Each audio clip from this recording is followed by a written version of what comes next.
Clarice Oliveira, a gente trouxe essa análise, você trouxe muito bem nos últimos dias. Lula tem evitado se posicionar diretamente em relação a Nicolás Maduro, até para não vincular a imagem de Nicolás Maduro à dele durante o processo eleitoral. Lula tem terceirizado as críticas, feito apenas um posicionamento em defesa da soberania nacional. Uribe, esse posicionamento do PL, da deputada Júlia Zanatta, no meu entendimento, é aquela coisa que a gente chama de um factoide, porque é muito curioso que uma parlamentar queira decidir qual deve ser o tom de um presidente da República numa manifestação pública a respeito de um acontecimento dessa magnitude e dar a linha do que Lula deve ou não deve falar. Então, Lula não defendeu Nicolás Maduro, mas gostaríamos que ele tivesse defendido? É essa a pergunta?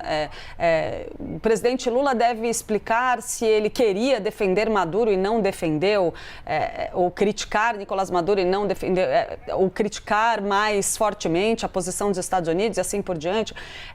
Acho que é uma manifestação ali descabida, considerando que um presidente da República tem o direito de fazer no seu discurso o tom, a posição que ele bem entender.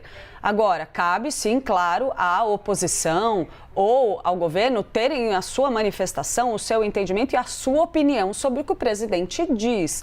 Então, a deputada Júlia Zanatta ou o PL podem questionar, criticar o presidente Lula por algum motivo, mas daí para questionar judicialmente se ele deveria ter falado ou não e se a decisão dele de falar ou não era política ou não política, é o que a gente no jornalismo político costuma chamar de factoide, é você tentar criar um acontecimento, dar um ar de relevância jurídica a algo que nada mais é do que jogo político.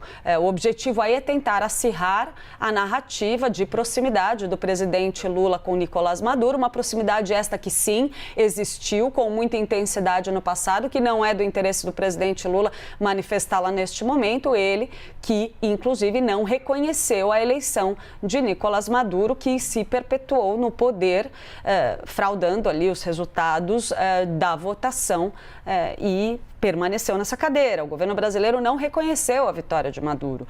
Mas sim, há uma estratégia política dentro do governo federal de terceirizar eventuais críticas mais intensas ao governo de Donald Trump, ao PT, caso necessário. Aí é parte do jogo político. Mas aí cabe a negociação que o presidente da República faz com o seu partido. Agora, um questionamento jurídico sobre o que Lula deveria ou não deveria ter falado, se ele quis dizer alguma coisa ou se ele decidiu omitir alguma coisa no seu discurso, parece para mim um desperdício de estrutura jurídica que é paga com o erário público.